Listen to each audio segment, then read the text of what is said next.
po si Elora Espanyo. Ang gagampanan ko po ay yung role ng Flora at isa po akong Ibaloy. Rolando! Tarantado ka! Bakit ka nagdala ng hayop dito, ha?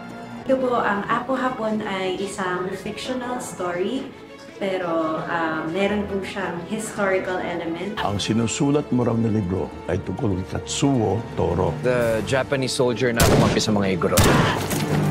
Kilala siya ng lolo ko, Katsuo the Traitor. Sa present time, meron tayong love story na makikita. Kakilala kayo? Naniwala ka naman doon sa batang magnanakaw na yun? Ay, sorry na ga. Sungit na niya eto. Historian ka ba? Hindi. Student? Hindi rin.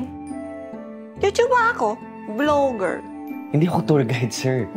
I'm a historian. Sa journey na yon, going back to Cordillera, makikita ng isang vlogger ang kanyang roots. Think of it as a libreng bakasyon sa hometown mo sa Cordillera.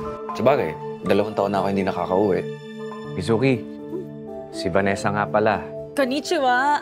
Tutulungan niya tayo, hanapin yung bakas ng lolo mo.